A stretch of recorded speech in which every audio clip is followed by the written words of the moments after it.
Okay, well, thank you very much for coming back after lunch. It was after a very good morning. And Gerald, we're making the very most of Gerald today. And I think we'll all agree how well he chaired this morning's session. And I'm sure this afternoon he'll give us a very interesting presentation. Gerald. Thank you.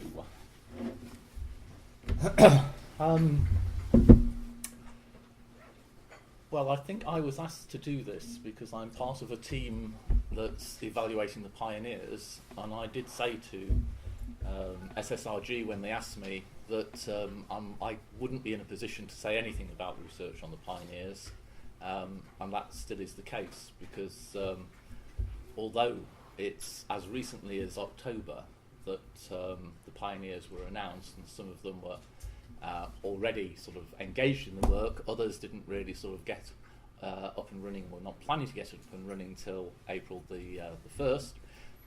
There isn't a great deal to report on, and I did feel sort of slightly frustrated watching a programme with Norman Baker, who's one of the Lib Dem ministers. He's at the Home Office, and part of his pitch for why we should vote for him was because they'd already sorted out integration.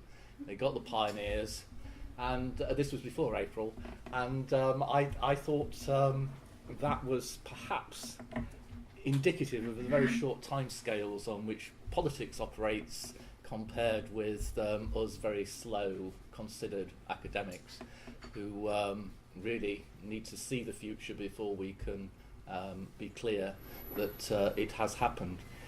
And what I'm going to do, therefore, is talk more about the context within which the pioneers are being established, have been established, and whatever I say may, in fact, it's not something I have discussed with my colleagues on the team. It's simply my personal view. One of my team colleagues is here to keep an eye on me to make sure I don't sort of step out of line.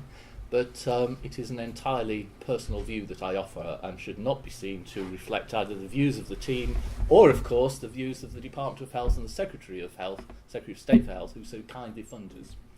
So, politics, pioneers and possibilities is what I was asked to talk about.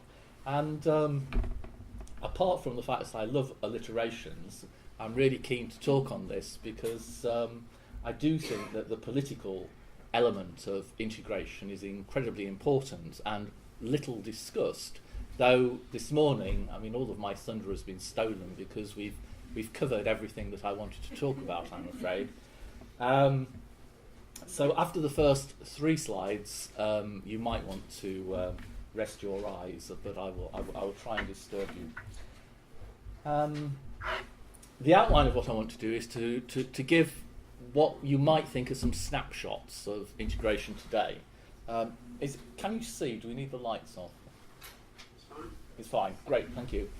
And then I want to ask what it is we mean by integration anyway, and in particular, what does good look like in relation to integration?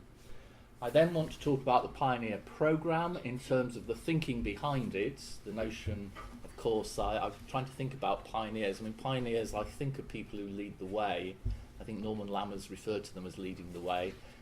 They're not pathfinders, who are people who are clearing the brush in the jungle. Pathfinders also don't know where the path is, I think. And pioneers clearly do know the path, and it's merely a matter of them leading the rest of us down the path. And then I thought, I have this horrible feeling that Bomber Command in the Second World War used pioneers, and I think they were the people who went in first with the incendiary devices to light the path for the bombers. So I don't know. You can look at these words until you're just too amused to continue with anything else, I think. So, what's the Pioneer programme? Then I want to say something about politics and integration, and link that into politics and the NHS. And then I've got a slide that says what happens next. Well, I'll only know when I've studied it and found it, but in the meantime I'll share some prejudices with you, I guess. So, let's kick off then. Sorry. let's kick off with I'm going to kick off with some quotes, shall I say, sort of snapshots of integration today. I mean, I put a question mark because, perhaps it's wrong to put too much weight on them. The first one, you'll, I'm sure, recognise the sort of thinking behind it, and it's part of the report of the Future Forum panel that Steve Field, isn't it, led the panel, and in his introduction he talked about some of the issues they had identified in relation to integration. And these are all issues about personal experiences of people who find it very difficult to navigate the system, who have difficulties in accessing services. They sometimes fall through it, he said. They experience delays and come to harm. And the universal feedback was that people want a more joined up and integrated service planned around their needs. He didn't say they wanted to plan it around their needs. We might come on to that later on. But, this is the notion that people's experiences of services is remarkably poor, fragmented, and there's also the arguments that what's always said is we're asked the same questions so many times and nobody seems to listen to what we say. And then David Cameron, at the time when the Future Forum was announced, I think also talked about integration today, and it's the same kind of exactly the same kind of thing, a bit more direct, isn't it, as you'd expect from a good PR man. We're hearing too many stories about patients being moved from pillar to post, getting lost in a labyrinth of letters and appointments and referrals, when what they really want to be is in the driving seat. So he is actually talking about people organising their own care, or appears to be. So we've got two descriptions here of integration today, and they are similar in most respects, but there's one important respect in which they are a little different. And then another one, this is from a report it's an article on planning by Adam Gorski, and he's talking about a document at regional level. It frankly expressed the rising tensions with local government over what the NHS claimed was bed blocking, and the ambiguous status of large numbers of relatively active patients who are occupying beds which are needed for the admission of urgent cases due to the failure to provide suitable accommodation elsewhere.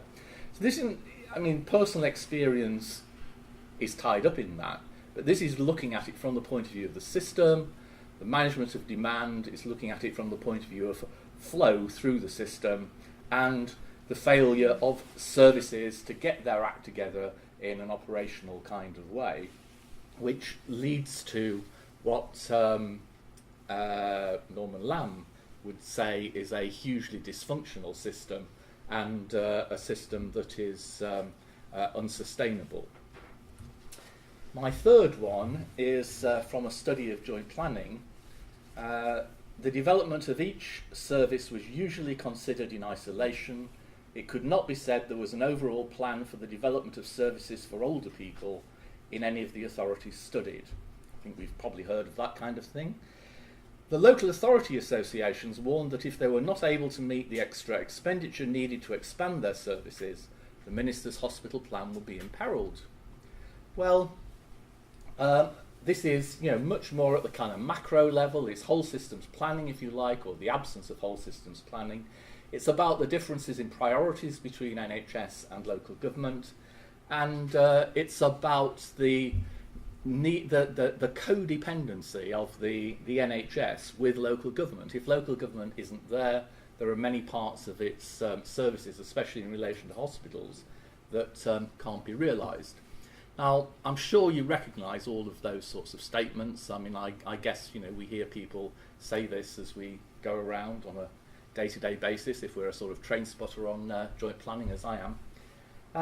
The only thing is, I've been a bit dishonest with you in presenting this material, and you might have picked that out from a little bit of the language, because the first one that I gave you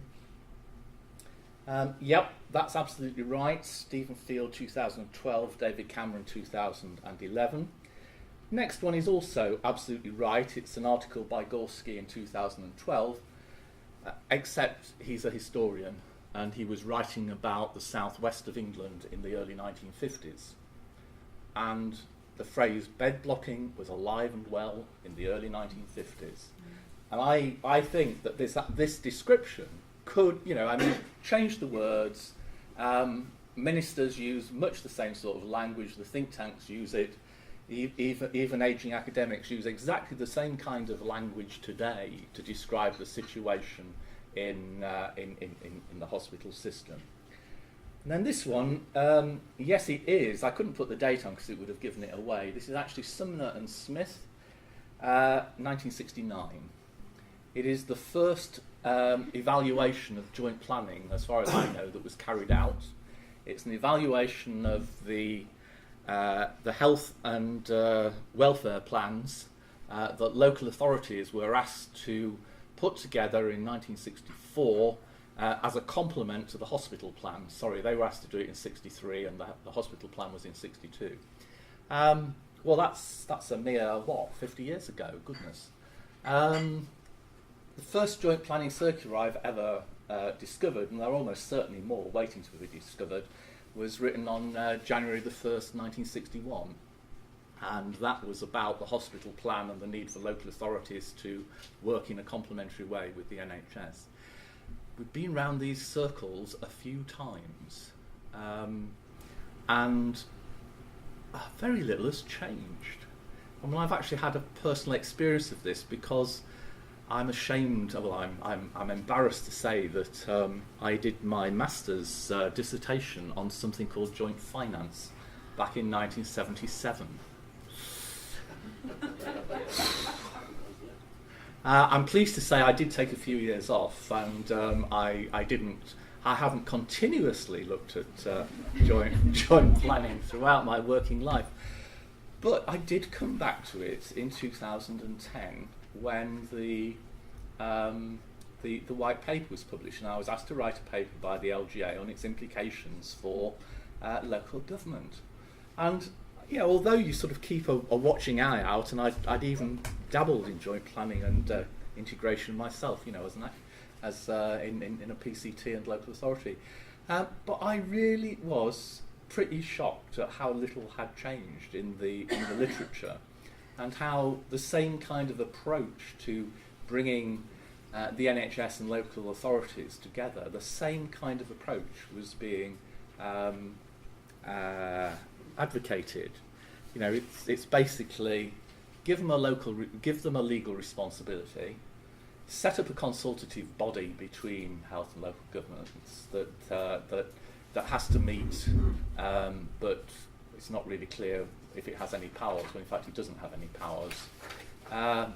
Find a financial incentive called joint finance, or is it Better Care Fund? Make sure that the full-time staff are looking at needs in developing strategies. Call it the Joint Health and Wellbeing Strategy and the JSNA. And that's what we did in 1973 and 74. It's the same paradigm. And in between, lots of people have done an enormous amount of work. They have made a difference to people on the ground, but it's been done in an incredibly patchy way.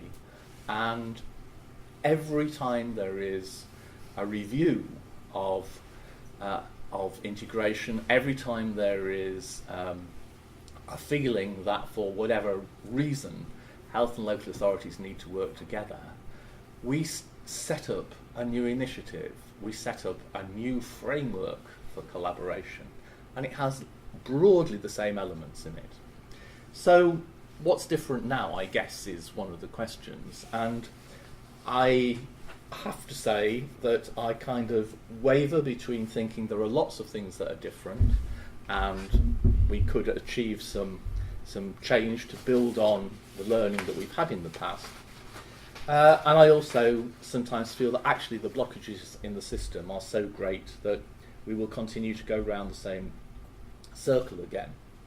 So that's the context in which we are operating, and I do think it's important to remember we have tried this before, and one of the questions is, so what are the real blockages, what are the real things that get in the way, and do the initiatives that we've got today add up to a sufficiently different way of doing things that it will achieve greater success than in the past.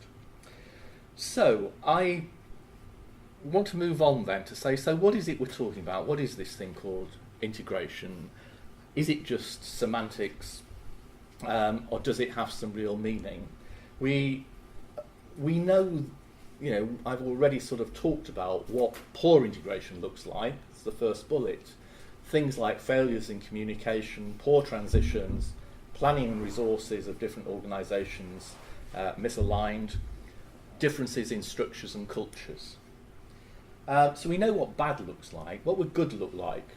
And I do think that one of the really important developments over the last couple of years was when the Department of Health and the various stakeholders came together to say we'll work as a coalition and alliance to give a push behind integration. And one of the first things we'll do is we will try and define what good looks like, because it isn't just a matter of semantics. One of the underlying problems here is we think we know what the other person is talking about when often they mean something quite different. And there was a nice little example with the panel where Charles Wadicker made a comment at some point about the language or the approach, what we were talking about has subtly changed from integration between health and social care to integration within the health service. Vertical integration on the one hand, horizontal integration on the other. And so often I've been in discussions where local authorities and the NHS are gaily using the same language but actually talking about a different set of activities. And so one of the problems then is if you have multiple meanings, if people think they know what the other person's talking about, it's a really good source for misunderstanding. And you think you've got a joint vision, but actually you've got separate visions, but you're using the same words to describe them. So it isn't just academic semantics, this. It's real, practical, on the ground, potential source of confusion and contested objectives.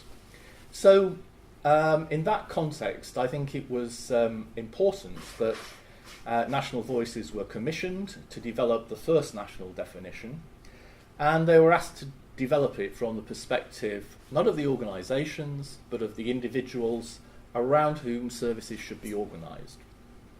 And their definition, in a nutshell, it was that integration is coordinated and personalised care.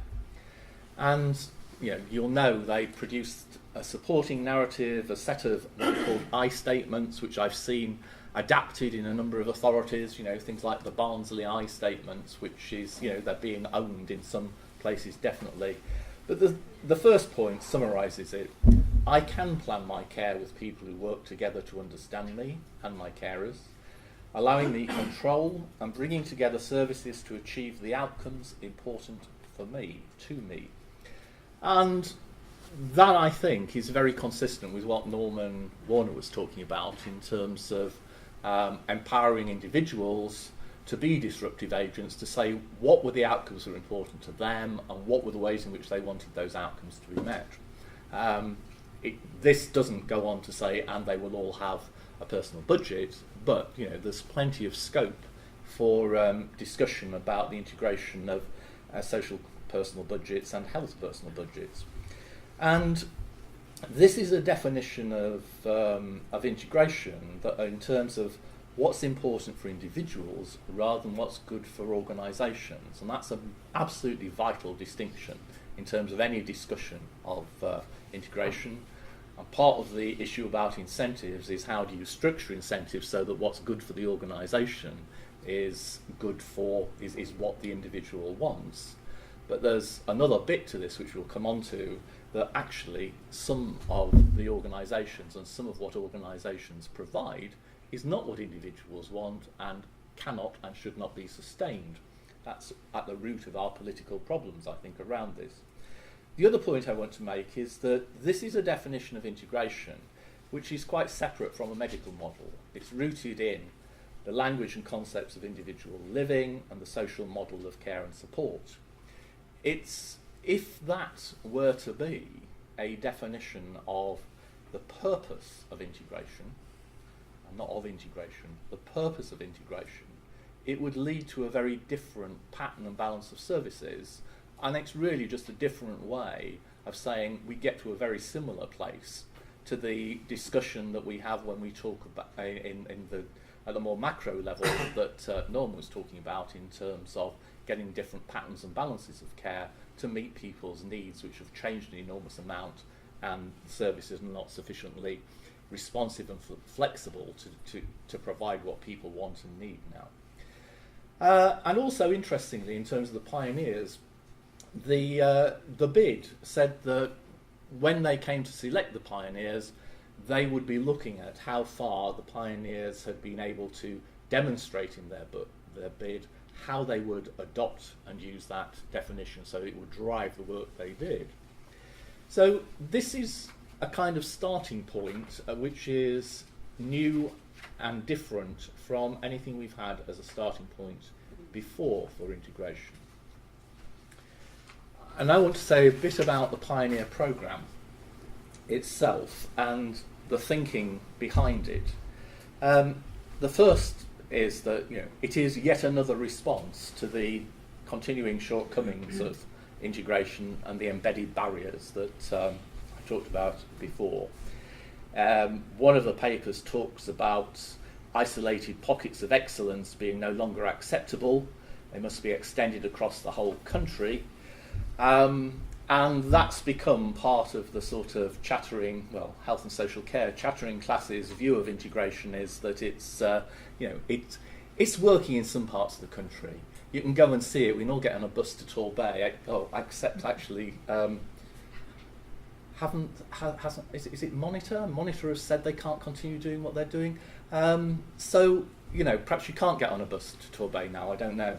But this has been the kind of thinking. It's in pockets. It can be done. If some people can do it, we all can do it. We just need the right conditions, the right support, the right leadership. So 14 pioneers were selected out of 99 by a national and international panel. They were selected to lead the way to drive forward change at scale and pace. And the rest of the country would benefit through a process of accelerated learning. So the pioneers will learn from each other and they will share their learning, and we will all be able to take advantage of this small number of localities in the first and in the first instance it was going to be the first wave of a series of waves of pioneers, but I think that we're only talking about one wave now. The other part of the philosophy, if you like, behind the Pioneer programme was that the pioneers would know what the real barriers were. They were at the leading edge, and where they had encountered barriers, where they could identify barriers, then there would be world-class advice available to them to help them to identify and overcome the barriers. So there's a developmental support programme built into the Pioneer programme as well, and central government and its partners was already considering introducing more freedoms and flexibilities where this was necessary, so that, for example, at the launch conference, Norman Lamb said that the difficulties about creating integrated care records, sharing information between health and social care were completely unacceptable, and it was going to be sorted. We're studying to find out how, and that has in fact been sorted. But that was the kind of approach. Issues about the payment systems that we talked about earlier as well.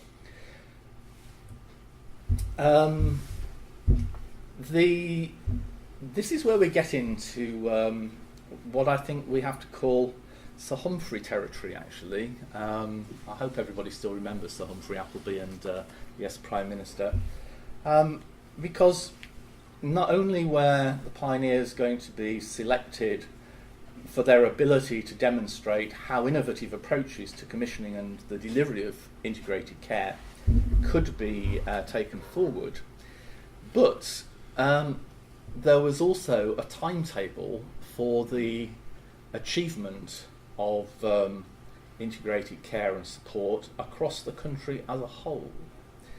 And that was that it was going to become the norm within 5 years.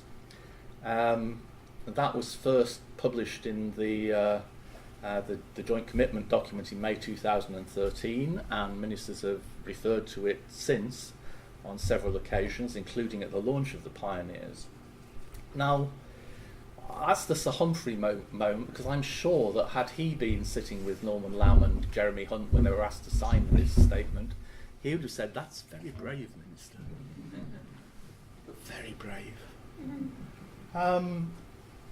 I mean, after all, in the history of that I've talked about of integration, 5 years is a flea bite. Now, okay, it may be that we're able to, there's an argument that the world is so nasty and brutal and horrid out there that we really all have to cling to each other in our organisations to make ourselves safe. And there's also an argument that says, well, we've learned a lot so far, we know what the barriers are, and we're already working to address them, as we are with payment systems, apparently.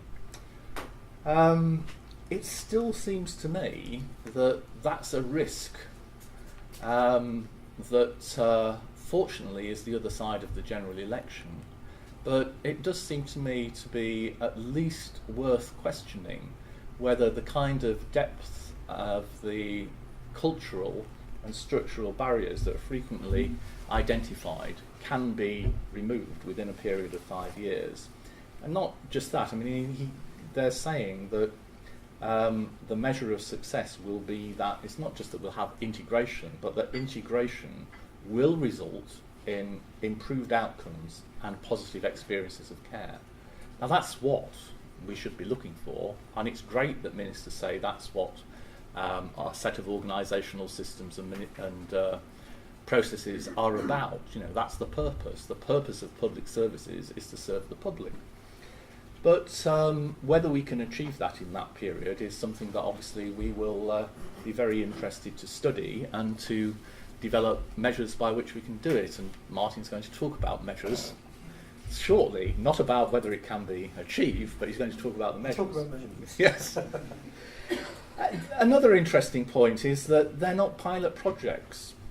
They're not trials to see if coordinated care is better for individuals. We already know it is. Now, I think that is one of the sort of statements of the obvious, as it were.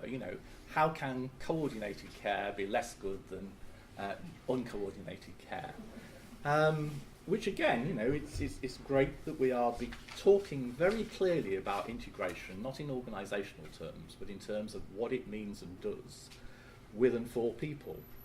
I've also been interested to see that the new head of NHS England has been asking for randomised controlled trials of integration, which if I really were a methodologist, I would want to sort of challenge the feasibility of that in this sort of setting, to say the least.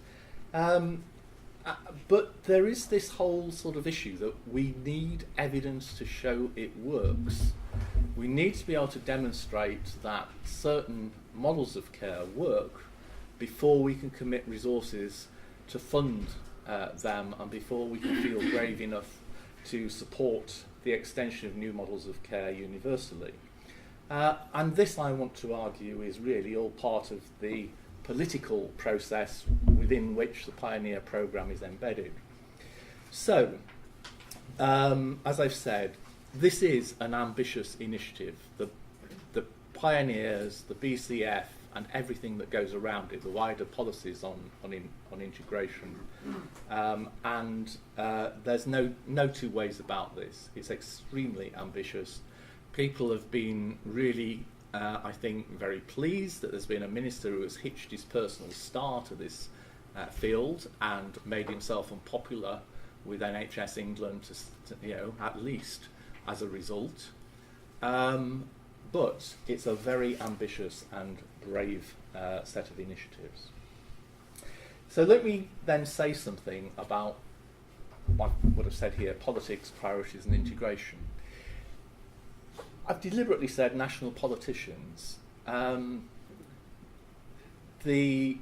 All of the main national parties have a very similar view about what we should be working towards, and that was again said this morning. It's not that integration is an end in itself. Was the case in the past. It's now very clear that integration is needed to deliver new, different models of care. And they're models of care that are better able to meet the needs of a population which is increasingly characterised by long-term needs. They need continuous care. Continuity of care is really important. And they don't just have one long-term care needs, increasingly they have more than one. And it's also needed because otherwise the NHS is under threat. And again, both Hunt and Lamb have said this in exactly those kinds of words. They've talked about it's necessary, the system will be bankrupt, it's necessary to have a sustainable future for the NHS. And that comes down to these two key issues. I'm going to grossly oversimplify things that we've been talking about for a very long time, which is shifting the balance of care from hospital to community services, all community services, and into prevention, and shifting an approach to care from one that is, episodic, reactive, fragmented, to one that is proactive, coordinated, anticipatory, and all of these words, we've been talking in these kinds of terms for a long time. I think we're beginning to see models of care on the ground that begin to reflect those principles, and it's also becoming much clearer that, what do we want integration for? There's an understanding about what it is designed to achieve at the individual level in terms of transforming people's experiences, and at the systems level in terms of transforming the structure and delivery of services. And then BCF is it's a funding stream to help support those shifts in the context of the large cuts in council budgets that Jose Luis talked about. That's the kind of some national politics there. Politics and the NHS, the politics within the NHS and between it and the politicians. Again, we've covered a lot today, but historically, it's a medical model that's been dominant. Professional interests as well have been dominant. I mean, it's not often remembered that health and social services were deliberately set up separately to mirror the skills of providers, not the needs of users. And that was what was said in the 1974, before the 1974 reorganisation, to base the boundaries of organisations on the skills of providers, not the needs of clients.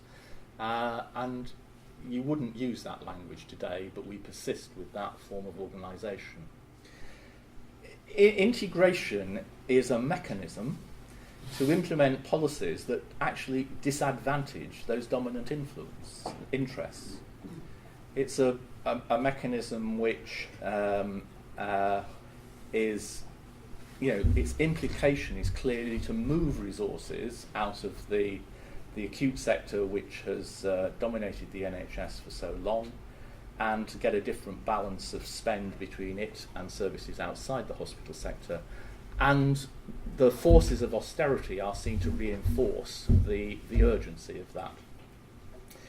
The Health Committee's report on public expenditure earlier this year said, it's actually dishonest if we don't recognise that policies to promote services in the community, to deal with long-term conditions more effectively, policies that they have consequences for hospitals. They have consequences for the level of hospital services we need, and in a situation where budgets are not increasing, they necessarily mean it ain't a win-win game at a macro level. Money is going to be transferred out of some parts of the hospital system. There are going to be some losers. Now, there are clear advantages for hospitals as well if the community services can be developed to operate more smartly alongside hospital services.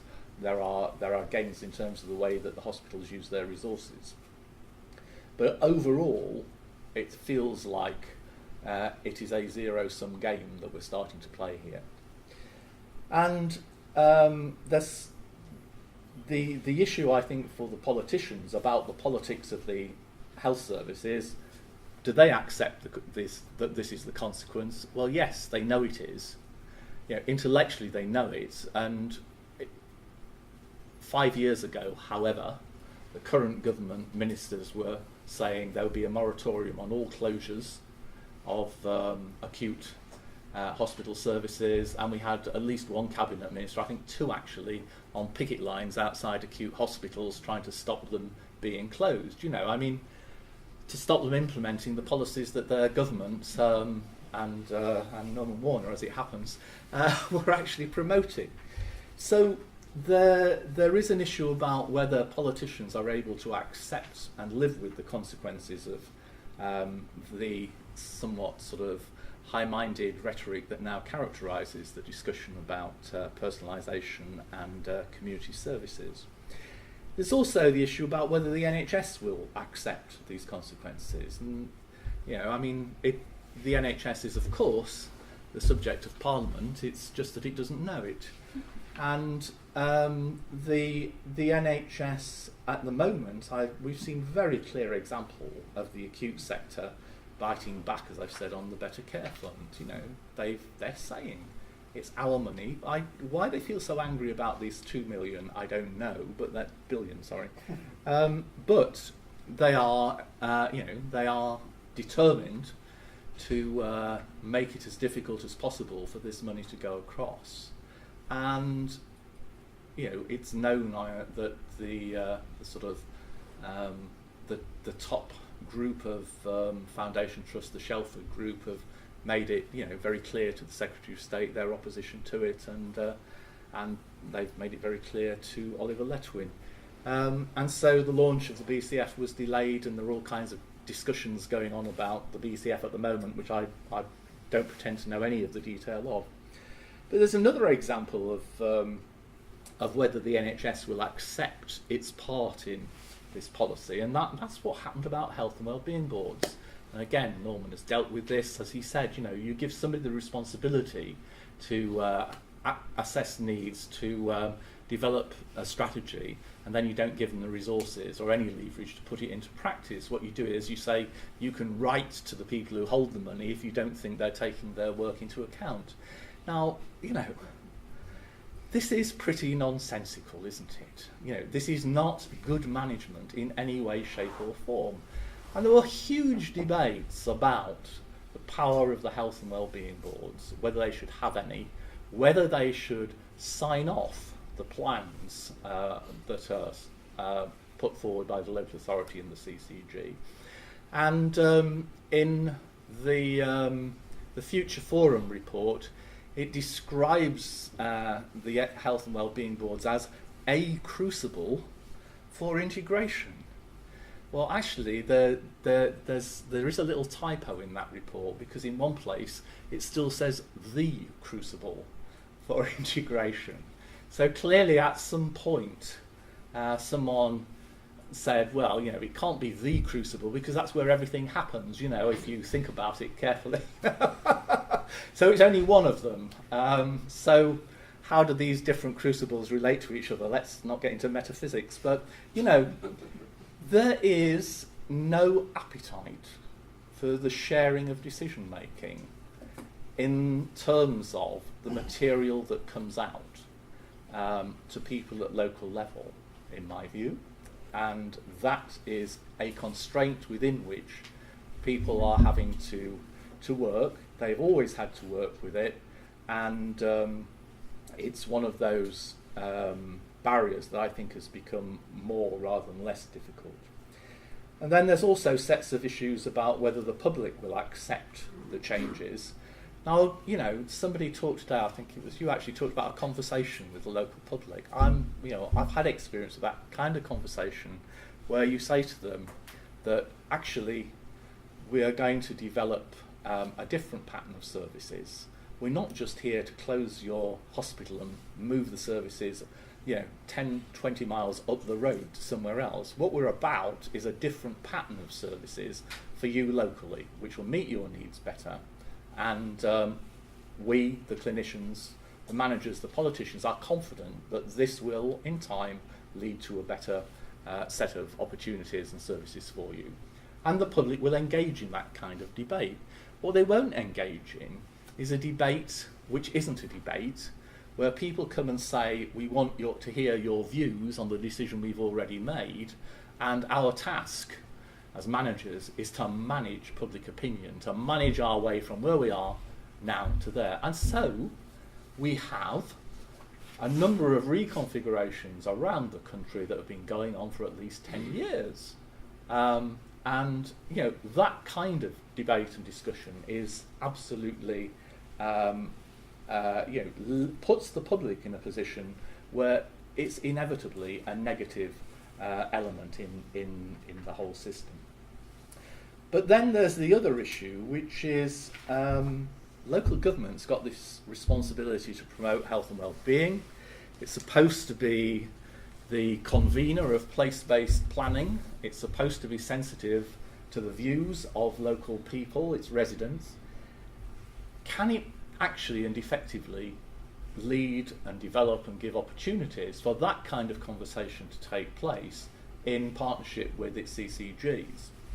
And hopefully, if the CCGs are less sort of in a top-down planning system than the old PCTs were, and have a bit more sort of space and autonomy to be more responsive locally, then there's an opportunity there. But also, as we heard today again, local government doesn't enjoy political confidence from the centre. That's possibly because a lot of in the old days, but not now, of course, a lot of the politicians came up through the local government system, and nowadays they come up through the LSE and places like that, I think. And does the public have confidence in local government? Bizarrely, I think, it has more confidence in the health service than in local government. I mean, it is the great national love affair with the NHS that it can do no wrong, though, I think that is diminishing. I did some, slightly kind of scary experience, actually. I did some focus groups 3 or 4 years ago with some older people on their input to commissioning, and in one of the towns where we did this work, there was a very clear view that they were actually frightened of going into their hospital. And I thought, 10, 20 years ago, I'd be very surprised if you got that kind of experience. That's kind of scary. So, is local government able to take its leadership role and get that kind of conversation and debate going? Well, it certainly is able to do it. Its politicians are not always in a mood to do it. We've just seen an election in Hammersmith and Fulham where opposition to closing Charing Cross Hospital was one of the factors that seemed to produce a surprising result. But yes, local government in its place-based role, its leadership role, I think has a very important contribution to make to the politics around integration and the reshaping of services. So just to finish off with what are the possibilities, where might we be going, where might we not? One possibility is that person-centred approach is more widely supported, it increasingly drives change. I think that when you get lay people, even if they're the professional users, into groups with professionals, the nature of the debate changes quite markedly, and you begin to talk about the personal experience of services and going through the patient pathway together. So I think that is something that is gradually chipping away. Personal health budgets are being resisted, but they will begin to give some experience to a small number of people of being able to manage their care in a much less radical way than Norman is talking about, but that there are some beginnings there. This is all more than a 5-year programme, I suspect. The election, austerity and its aftermath are going to slow down scale and pace of change. No one's going to be brave before the election, though recently Hunt has approved some hospital closures that weren't expected, and I think that's where austerity begins to interweave with some of the electoral issues. There's a danger that pioneers and the associated issues will become, so last year. There's another sort of enthusiasm for ministers. Everything is so short term. The election will bury them. In 2015, the same government, a new government, may be looking for different initiatives, and it may move on to something else. Also, there's so much else. There's so much instability. We're not in a steady state system by any way, which is perhaps the only way in which you might begin to think about RCTs in integration.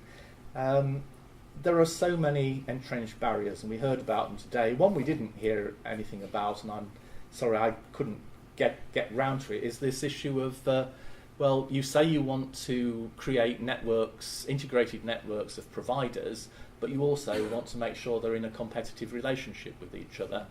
Monitor says this is possible, so it must be so. The foundation, the whole foundation trust pipeline, the notion of provider sustainability, Monitor has asked all of the foundation trust to resubmit their plans because they didn't believe the first version. They thought they were too optimistic. If the name of the game is provider sustainability, one's inclined to ask, why do you have a market? Because markets do lead to failures, and it happens a great deal in the social care market. You may have noticed it may not be a good or a bad thing, but we seem to be arguing for a market in the NHS from which there is no exit, which is quite strange. The Foundation Trust pipeline requires potential foundation trusts and the sort of health and social care economy to say that the whole economy and the hospital in particular is financially sustainable at the same time as they're being asked to put in plans through BCF to explain why they're going to move money out of the hospital system. So, cleverer people than me can work out what this is all about. And then there's a whole set of fragmented accountabilities. So where might we go? Well, the Health Committee and Scotland are saying a single commissioning budget and a single accountable officer. That could be by CCG budgets being commissioned through health and wellbeing boards. It could be through CCG's commissioning health and social care. I personally think that the discussion we had this morning about health and social care being such a small part of the health and well-being of people and the determinants of whether or not we end up in the health and social care system, it's really important that we have some form of place-based planning and place-based budgets, and the community budgets have done some very useful work on this, and including the original set of community budgets in North West London have provided a lot of information that provides the basis for national policy now.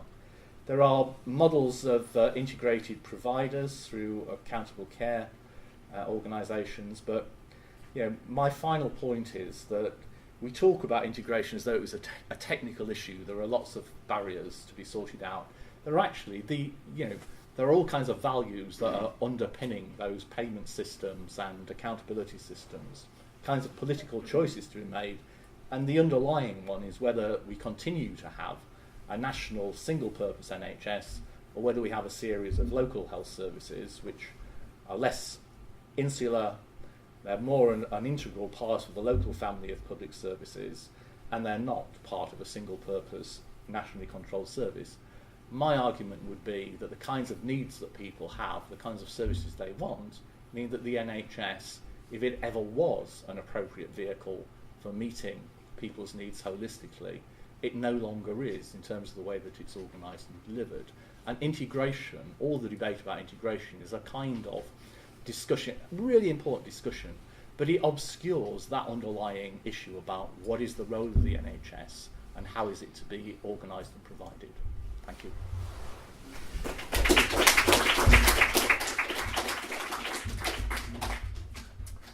Shall we take a couple of questions, just for any clarification now, and then we'll go on with the next presentation. Any couple of quick questions before we go on? How would you stand on Chief Executive Council taking over NHS Trusts and becoming the Chief Executive of both directors in the NHS Trust? Do you mean the provider trust? I mean acute. So The for acute example, trust. In my area, Yeah. Wandsworth Council, St George's. Right. I would say that would be very difficult to do while we still have a purchaser provider split in the NHS. I thought you were going to ask me a different question, which was the local authority chief executive and running the commission, the whole of the commissioning, which is what happened in a couple of places. I can see. I haven't thought about it. Is the short answer. Tell me how it would work. I mean, this is prompted by what's happening in Wandsworth, I imagine, and the local authorities' opposition. Not necessarily. It's the whole integration and barriers. So as we're working through the BCF plans, Yeah. you see there's still barriers in place, even with people around the table, Yeah. protecting their costs, Yep. protecting their areas of responsibility. So it's how far true integration can actually go over the next 5 years if you've still got the very important people all thinking this is my area Yep. and I'm going to play that integration rather than true Yep. local Yep. integrated services. I think that the answer is the same as it is with if you combine posts on the commissioning side within the current accountability arrangements, that it's very difficult for a local authority chief executive to be accountable to his or her members and also to be accountable through the NHS performance management system. And what we've got in this kind of model is we are trying to bring together at local level accountabilities that are entirely separate nationally, and that we'd have to sort out the national accountabilities as well. I mean, I'd be very interested to think about it more and to see whether it could work. But that's my immediate thought. Okay, shall we carry straight on then with Martin Bardsley, talk a little from the director of the Nuffield Trust, measuring the quality. Yeah, I want to talk about a bit of work, a period bit of work that I can talk about. It's finished. Boy, it was quick. It only took about 2 months. And if I can get my slides up, I can give you. Oh dear, where's it gone? Somewhere there. I'll be quick as well. I think on the programme it says something like 45 minutes, but don't worry about it. Are you going to circulate this on Yes, the website? yeah, we'll have them. Yeah. We'll have them on the website, and we'll circulate them. So I want to talk about. Do you want some cold coffee, Gerald? Thank you. This report down here, sorry, which is unfortunately illegible to you, which was a PIRO product, Policy Innovation Research Unit at the London School of Hygiene, starring our very own Gerald here, and a cast, Vina, well-known Raphael of these parts, and Bob Aarons at the School of Hygiene. And it's a piece of work that was looking at indicators of quality of care. So before I start, I need to say that an indicator of good quality care, of a good quality integrated care, to me is the same as an indicator of good quality care. There's a sense that actually, if we're talking about good quality care, the integration element is secondary to it. But in this case, what we were trying to do is to look at our understanding of information about quality and performance in care services, and with a particular slant towards those indicators that are more encouraging of integration, with inverted commas, all over the place, as I guess you discussed this morning. I mean, the reasons are information seem to be a key enabler for integrated care. These lists about what is that encourages integration, particularly from some of the experiences in the States, really major on the importance of information systems that span organisations. So this work was really about trying to understand those information systems and the existing indicators, and in particular to focus on the pioneer sites, the 14 pioneer sites that were just emerging. This work actually took place, I'm going to stand up for a bit now, around the same time as the Better Care Fund. What was it called before it was the Better Care Fund? The Integration Transformation Fund? Yeah. Was being born. And there was an interest, particularly from the Department of Health, in saying, well, are there indicators related to the Better Care Fund that we can see within the pioneers and that we can use centrally to guide the disbursement of these Better Care Funds? And that was a debate that was going on. What actually happened is that our work on the pioneers got separated from that issues on Better Care Fund. So what we did was try to look at the existing information and identify indicators that we think will be most useful in relation to integration, and produce those mainly for pioneer communities and local communities themselves that were interested in forwarding this agenda. I think, though, what we did was really limited to information that was currently available. That's really important to stress. And it was also information that was available at a national level. So it was very different from what local sites might be using. And that tension between what the centre might want to see and use and what local people might be using to understand progress was recurrent throughout the work that we did. And though I will say that our indicators weren't intended to be a means of control for central organisations, the reality is, if the only things that the centre can see are 15 indicators of limited utility based on existing data, they will tend to use those indicators. What's that thing about when all your problems look like a nail or your tools become a hammer or something like that? What's the expression? Anyway, never mind. I've forgotten the damn expression. Anyway, so what we did, this stuff was built on the back of some national policy changes that talked about transformations in individual outcomes, that talked about transformations in health and social care systems that pioneers would achieve, changes in the process of care that could potentially be quite radical and were quite ambitious. Very often as well, the language was around changes in services. On the health side, emergency admissions, I've done about 30 evaluations of schemes to reduce emergency admissions. Most of them have failed. They all seem to want to reduce emissions by 20%. I don't know why 20%, it's always 20%. And most of them probably increase emergency admissions a little bit. There are some exceptions to that. So something about this shift from a reactive model to a preventive model will reduce the need for reduce the incidence of crisis and the need for emergency care. And similarly, at the same time, we will have the nirvana of reducing reliance on institutions, whether in health or social care, to community-based alternatives. So these types of thinking and this type of indicator, this language of success, runs through many of those pioneer applications. Anybody here from a pioneer site, quickly? Excellent. Which one? North West London. Oh, right, North West London. We know and love North West London, don't we? We do. Gerald knows about it. So this project that I'm going to talk about was 3 months, basically. It was about generic indicators of performance drawn from existing routine data.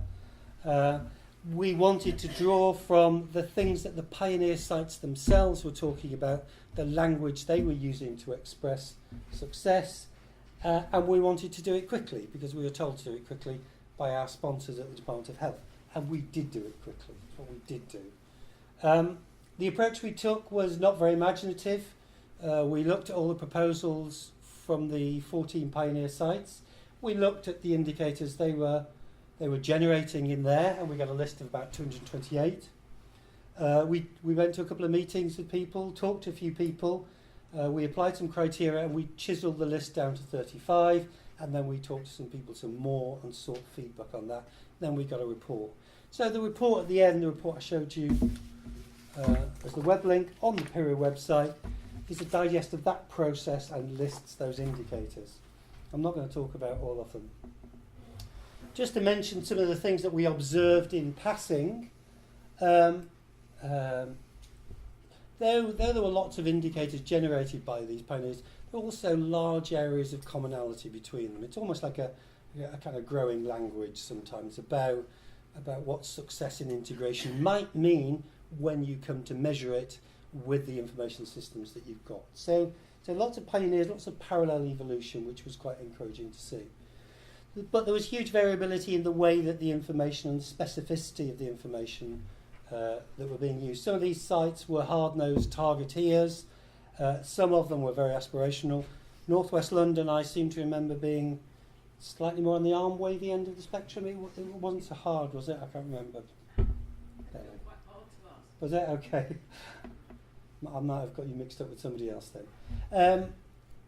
And the sites as well came across the issue about, were these indicators about short-term monitoring, short-term change, or were they something in the medium and longer term? And how much emphasis do you put on the high-level goals about improving community well-being and community health, recognising that there's at least a 5-year, if not a 10-year programme of work to achieve that change in the indicators. The other thing we noted was that they were generally more health and social care, the proposals. There were some exceptions to that, but they were 70%, 80% healthcare, 20% social care in terms of the indicators they described.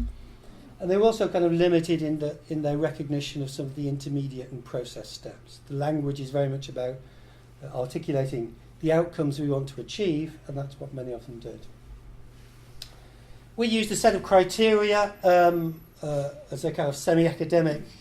I'm so used to waving around lists of criteria. They get longer and longer, don't they? And we generated lists like these. I think some of them we took more importantly than others. The one at the bottom about basis in routinely collected data was kind of a central tenet. We couldn't really break that one. But we had lots of internal debates about the timeliness and sensitivity of some of these proposed indicators and the extent to which they were within the control of this programme of care that was fitting under the heading of integration. So familiar stuff. What we ended up with, it was about 6 categories of indicators, 35 in total. There were some about community well-being and population health. There were not many about these because very many of these were rejected as being not too useful in the short term, and I think we had a more short-term focus, and also not being sensitive enough to the changes that were being described within the Pioneers plan. So some of that very laudable public health view, particularly around community well-being, I'm afraid we chucked out. Similarly, some of the issues around life expectancy, very nice to be improving life expectancy, but it doesn't change very quickly, and it's not going to change quickly enough to say whether or not your models of integrated care are moving in the right direction. We had some indicators as well around organisational processes and systems. Quite important, if you want integration to deliver your outcomes, you need to put in place new services and new systems, and it makes sense to monitor those changes. The trouble is that they were very variable according to the sites and the systems that were being developed. There were measures of person-level outcomes, particularly around drawing on some of the quality of life scales, and there were some measures as well around resource use and the balance of care services across traditional sectors. I think two of the most common areas for debate were these service proxies for outcomes. So from the health side, we talk an awful lot about emergency admissions and ambulatory care sensitive admissions and A&E attendances. We talk about those. They're important to avoid health crises, but it's also stuff that we kind of know and understand, and we have lots and lots and lots of data on. So they come out again and again. I think less clear about how people will understand changes within the social care packages, and there's some debate about those. And then user care experience, absolutely vital as part of the picture, but also a world where the tools that you might use to explore that are still very much in development. And I've got a couple of examples of what we talked about there. So here's just some examples. They're all in the report. These are scattered. So within our 35 odd indicators, we cherry-picked bits from the Adult Social Care Outcomes Framework, the Public Health Outcomes Framework, delayed transfers of care. An old friend made it through despite everybody being very doubtful about the validity of this information. We felt it was, you've come across this, lots of people very doubtful about how accurate those reported figures on delayed transfers are and the responsibility for them. Some nice ones about whether older people are still at home after discharge from hospital. Indicators down the bottom you may not see about carer reported quality of life from the Adult Social Care Framework, and numbers receiving long-term community-based care as a proportion of total numbers receiving long-term care services. Indicators that in the olden days will have come from RAP systems that have now been replaced, April 14, by SALT, is that right? Is that all working now? Are those new returns all flooding through? No, people don't know. One of the problems is we looked at existing information during a time when all the reporting systems were changing, inevitably. Some general observations about the lists that we came up with. First of all, there's some bloody huge gaps in there. Self-funded social care, we knew very little about, and we weren't aware of the systems that would actually help us understand more about that.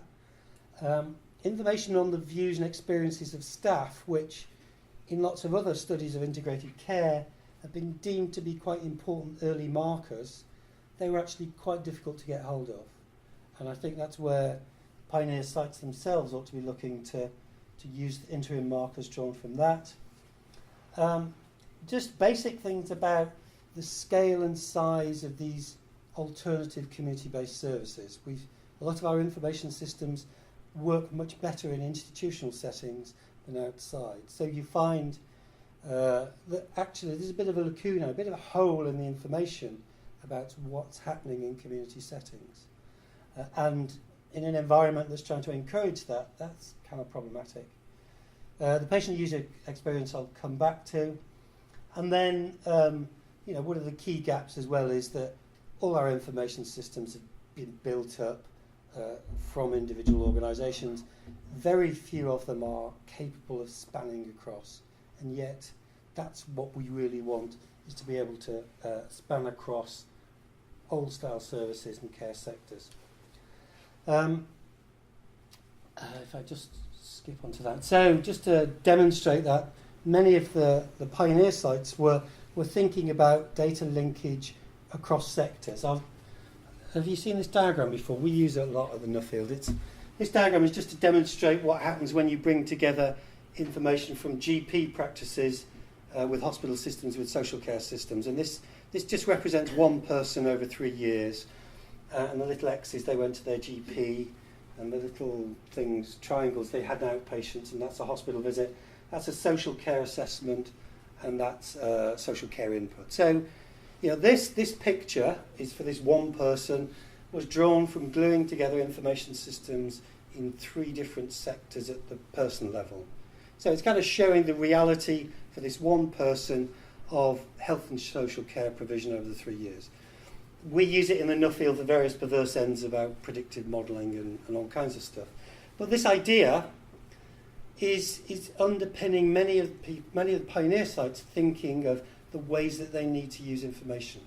North West London being a good example, where lots of work has gone into creating data warehouses that can pool GP, hospital and social care data at the person level to show this individual pathway through care. So So Welk as well, what's that, in East London as well, similar space. Torbay used to be able to do these types of diagrams. So this type of ability to understand individual pathways through care is quite important, both for risk stratification, which they do, but also understanding the relationships between sectors. If you could do this, you can understand how changes over here impact on changes over there, which is absolutely vital at the personal level. If you can do this, you can have a much more sophisticated debate about future care needs at an individual person level, and in fact engage users in that. So the challenge is about how likely is it that pioneer sites and integrated care sites in general are able to mobilise the information to support this type of view.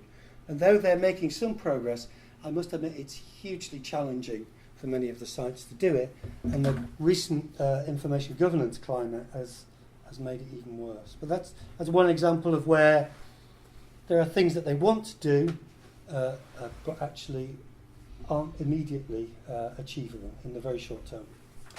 Just briefly on the measures of patient user experience, there's been quite a lot of central work. The National Voices work that Gerald talked about gave a framework for thinking about how you might capture information from users and structure that. And there's been work going on through PICA to try and develop tools that are specifically looking at those elements of integration. Unfortunately, that type of stuff won't be in place for a year or two.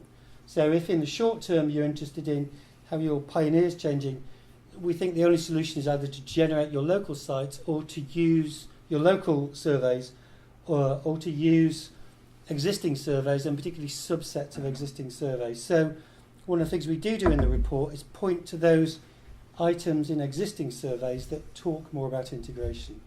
So I've just got an example. This is from the Voices, the National Bereavement Survey. Sorry, it's very tiny writing.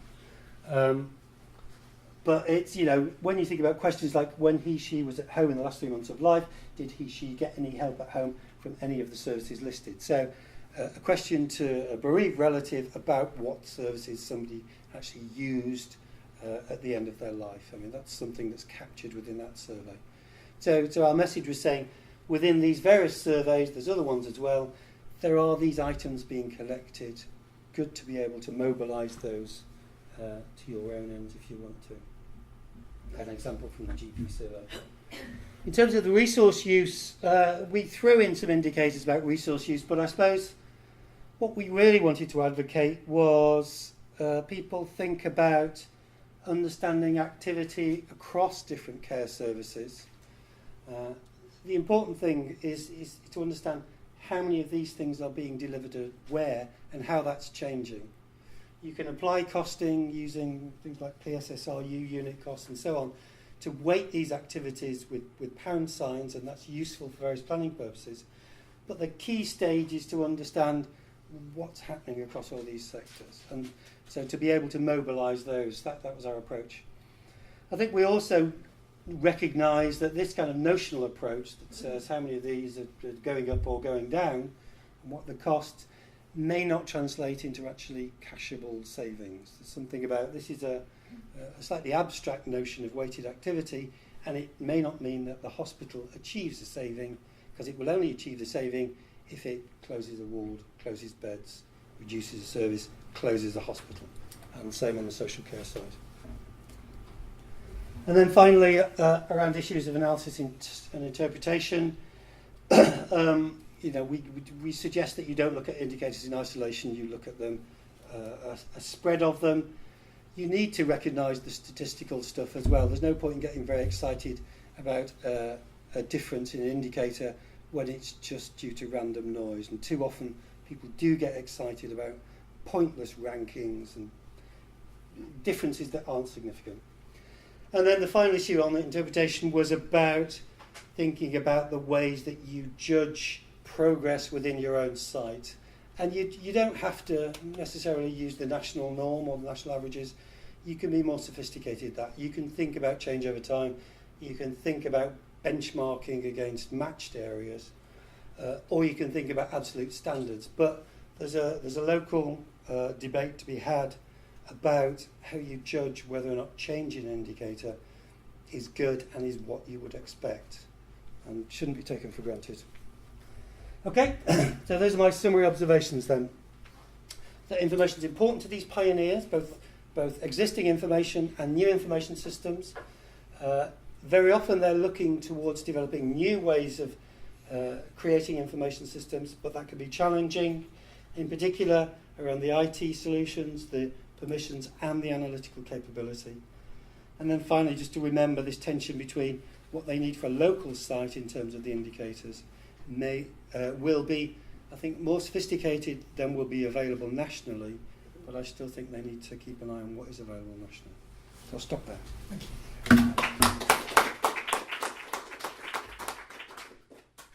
Okay, well, first of all, should we have questions for Martin, specifically about Martin's presentation? Yes, sir.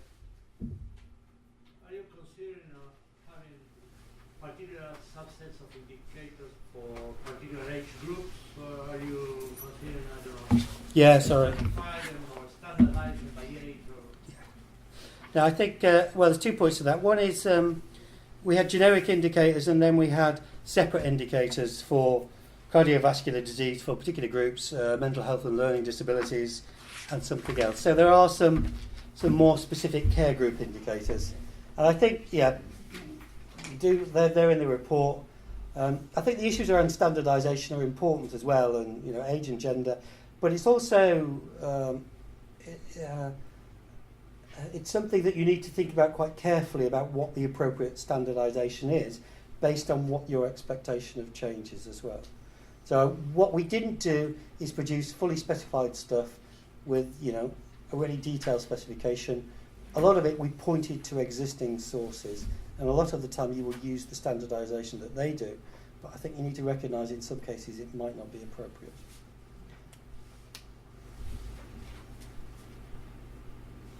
Okay. Any other questions for Martin? You mentioned that there's danger of looking at indicators in isolation. Yeah.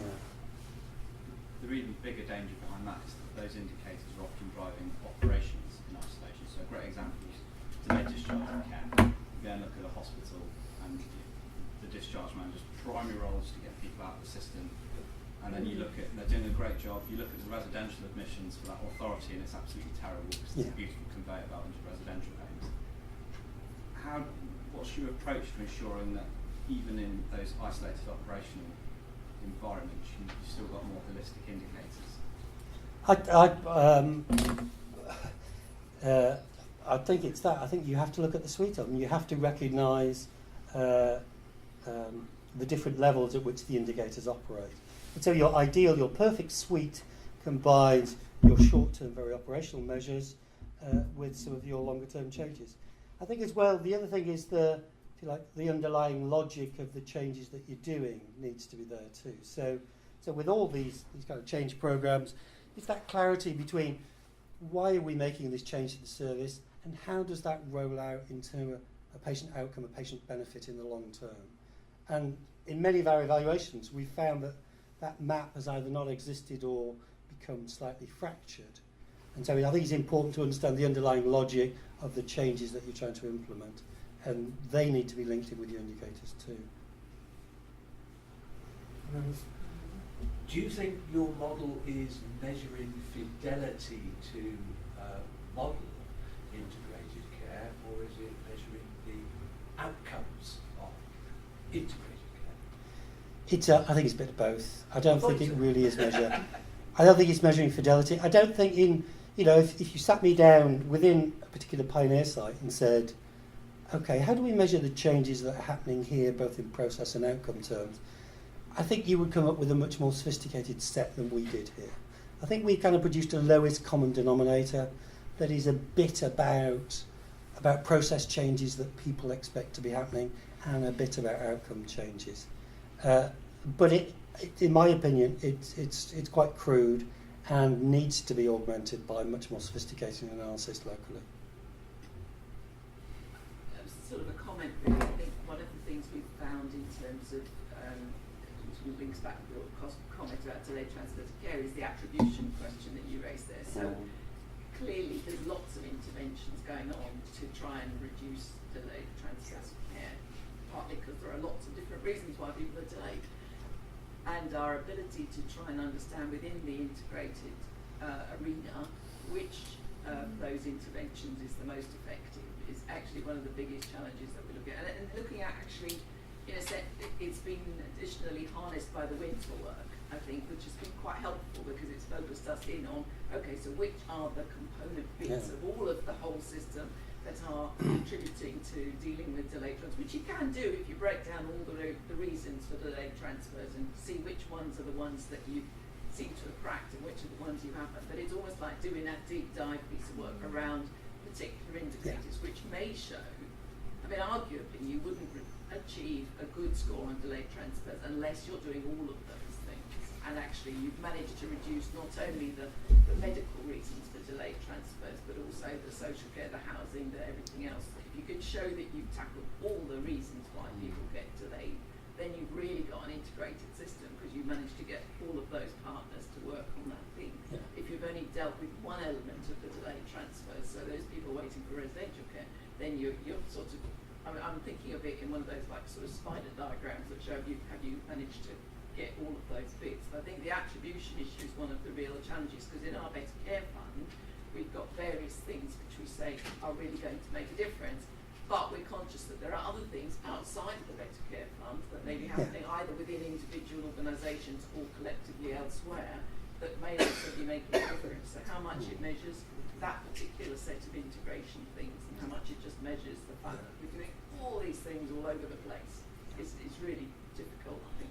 I think as well, but the corollary of that as well is the ability to do something, to measure, to reflect on how the measures change, to change what you do, to remeasure. So it implies that you can actually your information flows are sufficiently up to date and sufficiently topical to be able to do that. And very often they're not, are they? And that can be a real problem. You mentioned something around sort of matching like-for-like pioneers, benchmarking as one of the ways you could look at progress. And it strikes me that the levels of complexity of the different pioneer sites are really, really broad. So in North West London, I think you've got 8 or 9 local authorities. In Greenwich, you've got 1. In Welk, you've got 3. So I'm just more familiar with this with the London ones. But how is across the 14 of them, are there comparables? Yeah, no, I was thinking in that sense more about Bardsley may choose to compare itself to, I don't know, Huddersfield or somewhere else up north. They are very diverse. Rather than pioneers themselves. The joy of this is, because these are nationally available information, you can get them for any local authority, more or less. So it doesn't have to be within a pioneer world. I think there are some interesting things as well, and I can bore for England on using matching techniques as a more sophisticated evaluative method as well. That potentially we've used it in evaluating the old integrated care pilots back in the days of yore, about 4 years ago. I think there are some interesting kind of research techniques that could be applied in practice, and I'm interested in how the pioneers can actually pick up on those. So they would, those kind of techniques would use matching to look at cohorts of patients and then match to another cohort of patients somewhere else and then track their events, their consequences over time. And I think that's real powerful stuff. They're quite challenging. I think you mentioned in the beginning that this is really focused on short, medium-term collection with a view in the long run to putting in place something that should handle these really quite profound sorts of questions which have been thrown out this last 5 minutes. I have in mind that many of the conditions that you describe, many of these indicators, potentially not necessary conditions, certainly not sufficient conditions, that different ones can substitute for one another, so that presence of one might have something of the same effect as the presence of another. You don't really need them both. Now, eventually you design a system which would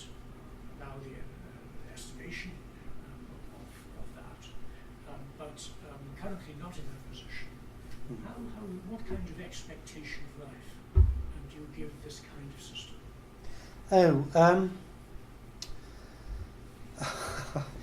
That's a really difficult. I suppose I see the approach that we've advocated here. I think has probably got a reasonably short shelf life. I think it's a bit of a stopgap measure. I think it's an attempt to fill a bit of a gap at the moment and to move the debate on in saying how do we measure success in integration. And I think over the next 3 to 5 years we will see increasingly sophisticated approaches that are, I think, actually more focused on individual experiences than some of the metrics that we have to do. But I still think there's a place, although I'm critical of the work we did, I still think it fills a particular hole at the moment in the short term. But I think I think better measures will evolve. At least I hope they will. Do you envisage that in the long run, many of the tools still be useful in telling the causal stories, which helps to make sense of the kind of quantitative pathways and the statistical estimates of effects, generalized attribution, and so on? I think these national ones will be very difficult for that. I think the gold will lie in the local understandings and evaluation of local changes. For me, there's the scaling problem about what is really happening within the pioneers, the way that the communities they're influencing and the size of those communities. And I think it's too ambitious for us to necessarily detect those at the very high level. I think the real gold in detecting those changes will come from local-based evaluations and local metrics. I think throughout the day we've talked about that integration potentially won't yield any cash flow savings. Yet if you go to a micro level and you look at one person that's gone through a free session of intermediate care in a community hospital bed, then has a free session of reablement which covers largely the same aspects. And you do see a lot of duplication between health and social care. I'm always surprised that we don't say there are cash flow opportunities in this, because on a person-by-person level it appears there are. So why would they not scale up? Romer's law? Mm-hmm. The Romer's law, a variant of Parkinson's law, that the number of patients expands to fill the number of beds available. Is my sense that both, I guess it happens in social care as well, your understanding of eligibility, of who gets the service, is influenced by what level of provision is available. And the danger is, unless you manage that actively, you're very clear about your criteria for inclusion, exclusion, and ways of dealing with that. Your unused bed because Mrs. Bloggs isn't in there is quickly filled up by Mr. Brown.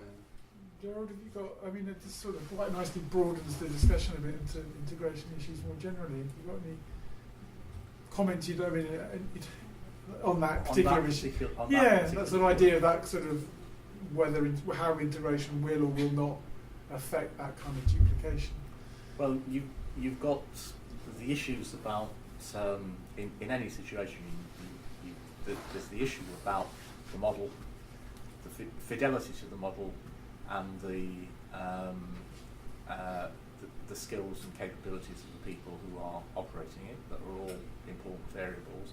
And then there is the context in which it's operating and the other influences.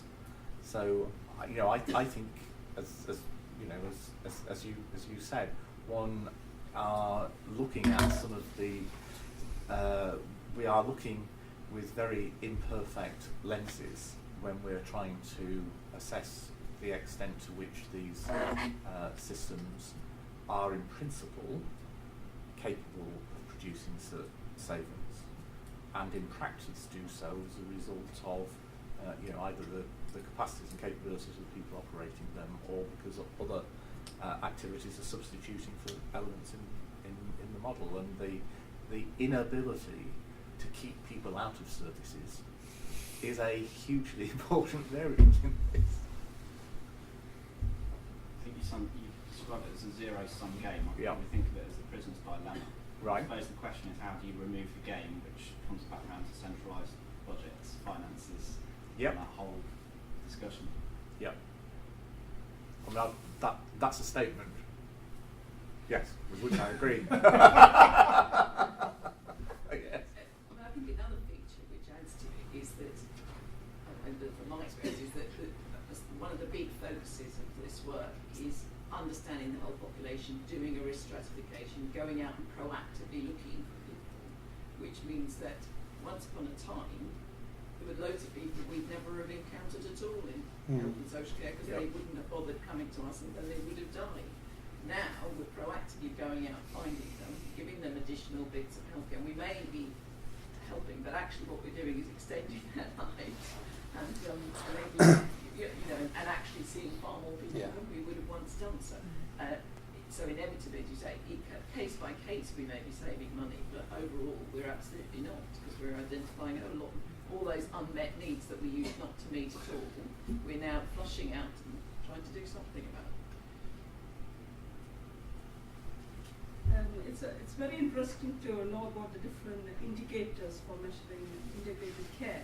I was just wondering about, from your studies, because I'm part of the ICP MDG groups, the question around the cultural change, which is very important in terms of integration.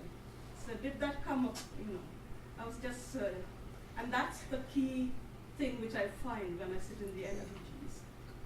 The cultural change has to occur in terms of, working with the NHS and the other providers. And that's, I would say it's in infancy really, because it's not happening. And how can we bring about that cultural change? Well, you could talk about the cultural change. I mean, one of the things we did observe was people's experience of the integration process and the extent to which the pioneers were able to monitor that and look at that and recognise that as part of that change process. That step one was kind of winning some hearts and minds of the right sorts of people, and the information systems were very often a mile away from doing that. Well, this is another issue about studying new services at an early stage in the development, is understanding where the staff have come from, what their cultures are, and what they're used to doing.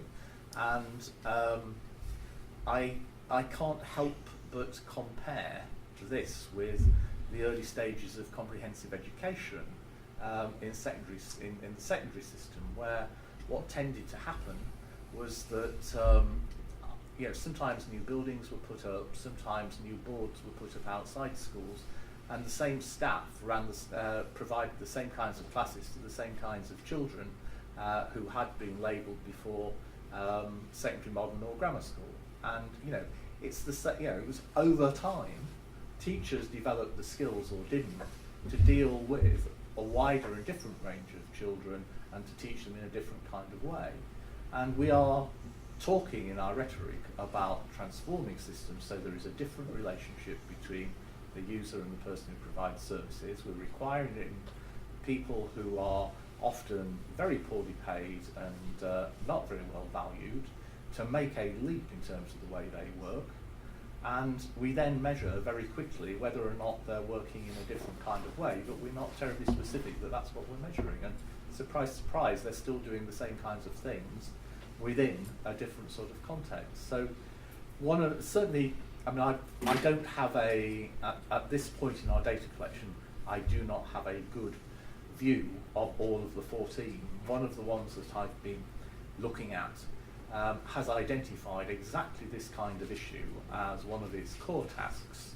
It's part of its BCF programme, is to bring in specialists who will work with staff to be able to operate in quite different ways.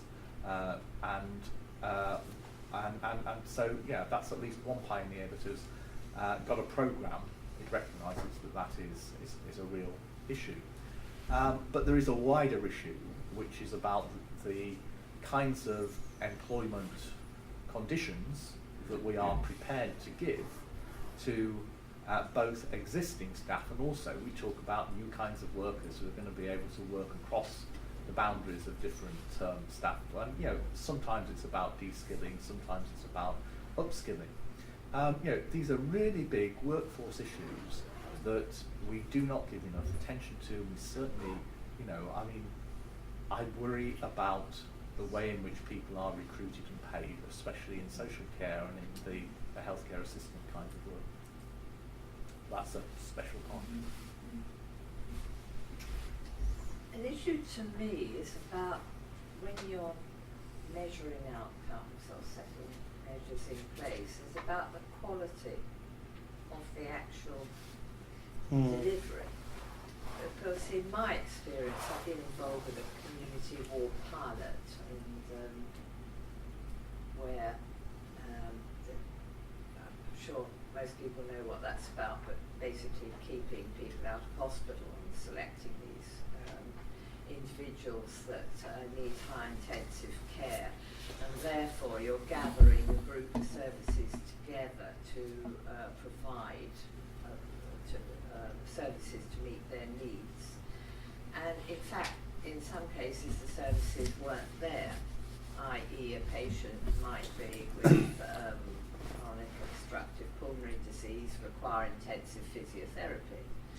And the therapists, the physiotherapists, there just weren't enough of them to deliver.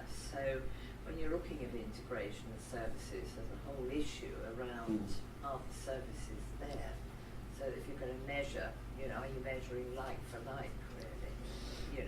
Yeah, no, I agree, and I think that's an important element. I'm talking about fidelity to the model earlier on as well. That's experiences I've come across as well. I've doing evaluative work on a particular innovation, a community-based innovation, and actually what had happened is the original intention of that program had evolved so far from the initial premise that you ended up with a completely different service from where they'd started. Now, sometimes that can be kind of for better, it's an evolution for improvement. Sometimes that can be a kind of reversion to type, and unfortunately in the NHS it's very often a reversion to type.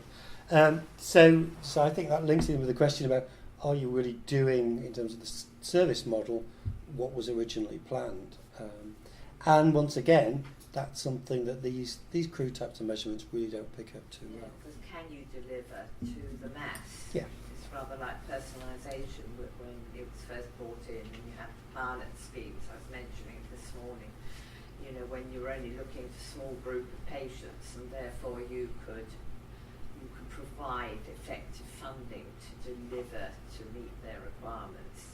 While when you're looking at a bigger mass, then the budget just isn't, the resources just aren't there to deliver. Yeah. So that's to me very important in the concept of the model, really. Yeah. Is it practical to do? And it's really a process of thinking through the implications of your integrated care model fully as well across all sectors. Yeah. There's some interesting questions came up this morning about personal budgets and health. I just wondered if anyone got any sort of perceptions of how that might sort of work with sort of thinking more widely about the morning session.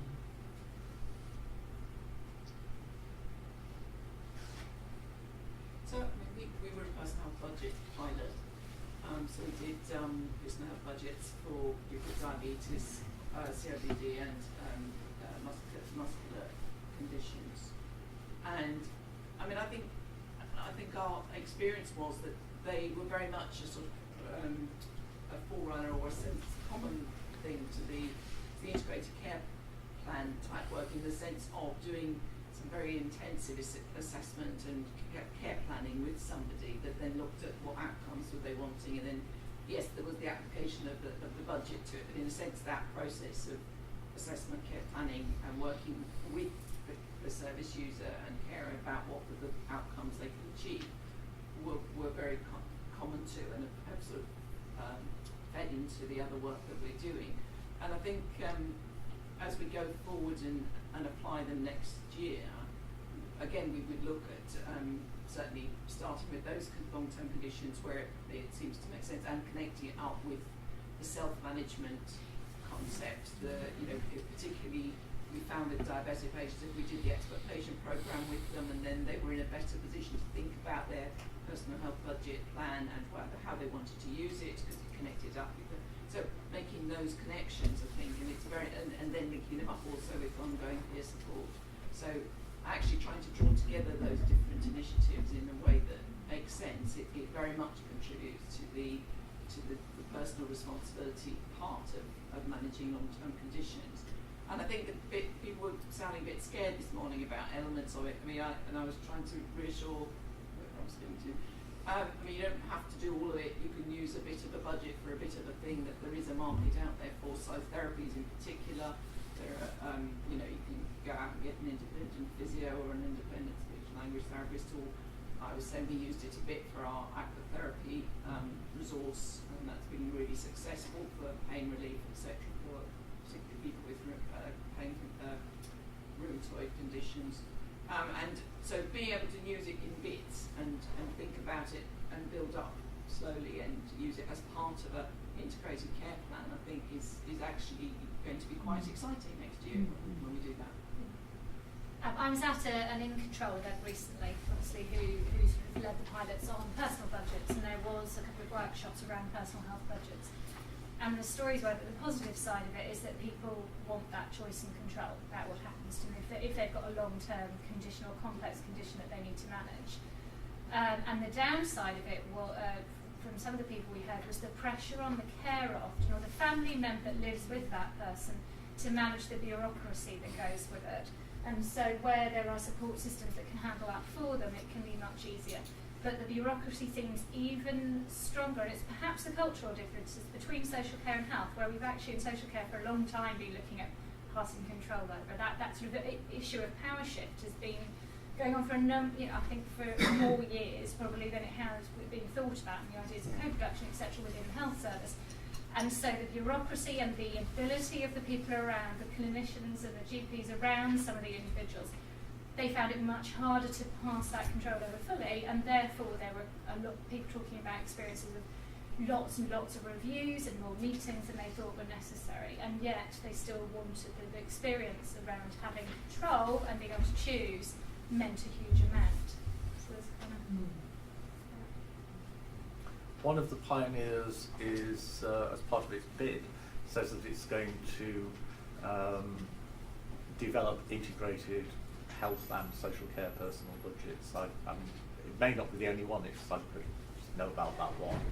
And as that's a place that was an early personal budget pilot, and also was a right to control pilot, it's got huge experience, and I thought that was the kind of base on which you could begin to think about bringing together the health and social care personal budgets. Currently they've been aimed at people on continuing healthcare, where in actual fact you'd still buy your social care through the continuing healthcare fund. Yeah.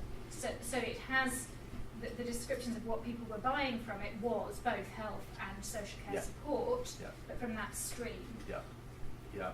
But I mean, but what they are talking about, they're talking about extending the personal health budget more broadly than the current regulations allow. Yeah, but and there, I think the fact that the local authority has got a good set of experience on which to build might, if they're really doing this well with the health service, and the health service has confidence in them, then it might enable the health service to take a bit more of a hands-off approach. So I just think you're probably missing something obvious here, but if you've got individual cashable savings in a fixed budget, then acknowledging either people live longer, which you can't measure, but you might just be seeing more people then. So, no, sure, yeah. If it counts as legitimate use, yeah. As the example that the lady from North West London talked about, saying. So there is a measure of it.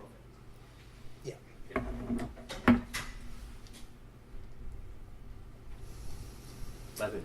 Oh, Levin, sorry. Sorry. Go on. I was also rubbing my brow. But like an auction, you've now bid, so you've got to do it. To what degree the design of the next stage data to measure quality outcomes, presumably at the end of the day, outcomes value in their own right, would what extent must that reflect the stage of development of the system for integration, the degree to which checks and balances, as well as the headline characteristics which are supposed to make them to drive the model. See what I mean? No, I don't think I do. Can you Well, we're postulating an expectation of life for a system which is a mix of process and outcome, and sometimes not too clear, which is the stronger of the two roles of an indicator, and some of which would be valued in their own right, some are only valued because they'd be proxies, they'd be markers of things which would be valued in their own right. In other words, not too sure about how strong the causal connection is, and how uniquely that particular indicator is the cause of that particular outcome. Moving from that to a system of connection, which would have a very clear distinction between the influence, the causal factors, including the source inputs, the process inputs, and the outcomes. To what extent have you to have a very, very clear idea of what is going to be the best version of the model, which contains not just the headline features of models, the dozens of items which lists models, through to including all the checks and balances which are built in. Because when one sees that one pursues one particular mechanism too hard, one's at risk of some undesired side effect. And therefore one builds in managerial control to reduce the probability or whatever. Do you see what I mean? Yeah. I suppose but my view is that the way our understanding of these systems will evolve will be driven by the local operational information systems that are used in social care or in healthcare. That the information at the root of all this is derived from, patient, user, professional interactions, or a whole suite of different information systems collecting bits of information about individual transactions and purposes. And I think the key for the future will be, as I showed in that diagram, how we put those together to understand what's happening to an individual user of care services, both in terms of their well-being, their status, their needs, and in terms of the costs that go into them. So I see an evolution of our information systems getting better at doing that. As all other sectors of society as well, we see increasingly detailed information systems. And I think it's them that will form the basis for different and probably slightly more accurate descriptions of both process and outcome that will evolve over time. And I don't think it's going to be a case that our metrics and our frameworks for understanding success will be tied in too closely with any one perception of what integration might be, either in any one locality or at any one point in time. There is an analogous problem in microeconomic theory. How do you define what firms fall into an industry? Yeah.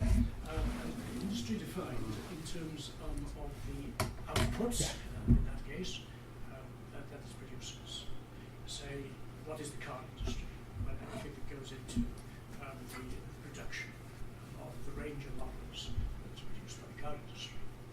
And the rule there is that you define the boundary, at least the logic suggests, it might be possible in some circumstances, to define the boundary by looking at the degree to which it contains within it all those production units which are producing potential substitutes, in the sense that something coming from one source can be an alternative to something that comes from another source in the production of those outcomes, or complements. That is, that something coming from one source actually adds to the productivity of the input from the other source in the production. In the evaluations of our experiments very early on, this is the way we defined, as it were, the problem and estimated the relationships between the inputs, outcomes, allowing for the effects, a myriad of things which affect the productivity of inputs. Presumably the same problem exists in this context too. Yeah, it does. There will be we have to come up with a pragmatic description of our universe of care services. Presumably that's your equivalent of your industry. We have to make some choices about what we think's in and out. Those won't be perfect. They will change over time. We've got examples at the moment about complete absence of information on self-funded care. Now, is that important or not? So I think we do have those parallels, but I think we also have there's a kind of it's a kind of realistic evaluation model, if you like, that our understanding of the relationships between the inputs, the processing, the outcomes will always be very imperfect and will be very flexible and probably not quite as rigid as you might want to create in one of your economic models. So I think there's some fluidity in our understanding of the relationships between those three elements. Economic modeling produces like results like Monet's Sorry? the west front of Rouen Cathedral. It is an architectural drawing. It's a sketch which gives you the general feel for the shapes. Not at all. But In it that is. sense, yes. I don't think anybody with preference just rely on models. They want the narratives which will tell them about those processes, distinguish how questions, how do resources in contexts in which other contingencies affect those resources' impact. How do those inputs work through in these contexts to have that combination of outcomes? And then the why questions. Why is it that in agency X they have these set of this sort of combination of circumstances, which are the influences on those processes, on the answers to the how questions and others, and the why is it that on the demand side, the users have that set of characteristics. They may be attitudinal characteristics, they may be all sorts of characteristics formed by past history, terribly important for a practitioner with a complex case to be able to have a sense of them in order to be best broker that they can. So, in a sense, don't reinforce the public expectation that all economists look at you. Oh, sorry, no. Okay, let's make this the last question because I think we'll finish. There's coffee to finish, but I think we've had the sort of discussion really. So. Were there any KPIs discussed in the workshop and the filtering phase around carers? Because obviously there's the notion that they do a lot of care, tend to be what we call integrated care. If you remove them, you have to put in both health and social care. Is there anything that you discussed to drive the right behaviour there? No, there's a couple that we did pick up on, but it's one of those areas where information is It's an interesting one. The weaker. decision making you see between different authorities and then down to different social workers or even health workers around the identification and an expectation of those carers can be vastly different. Yeah. And to the tune of millions of pounds for different authorities if you normalised everyone to a certain level. It seems like a bit of a black hole. No, I think in it terms is. of Yeah. information in this set of KPIs. Yeah, we got the one or two, but I agree with you. I think there's also there's so many black holes. It's like a piece of holy cheese. What's that holy cheese? It's not Gruyere. That's what you go with a G. I think the other thing as well is just about the kind of social context in care is given as well, and you know what else is available within those local communities, and how that's influencing some of the relationships in it. So Shane Amory's not here. She said we were number 3 on the OECD ranking of how much care we provide for our elderly parents, etc. I don't know where we want to be. Do we want to be High or one? low? Is that good or bad? Are we a top or One being we provide most care. most? All right. So we. But where do we want to be? You go to different authorities and it's a very different answer. But what would be great is to actually have a fairly uniform. So in my area in North Somerset, in my community, a very high proportion of people have their own local family carers. But you go down to the seaside town of Weston-super-Mare, and there are ladies who moved there as a couple. The husband died 20 years ago, and they're now a bit demented. Daughter may be in America or Newcastle. So I would love for my community to have a uniform level of carers rather than some who are really, really needy and others who are wonderfully cared for. But you never get that. No. But let's raise the standards for those who do not. No, well, that seems to be a very good point. On which to end, I'd like to thank the speakers. And I think there's a big coffee in that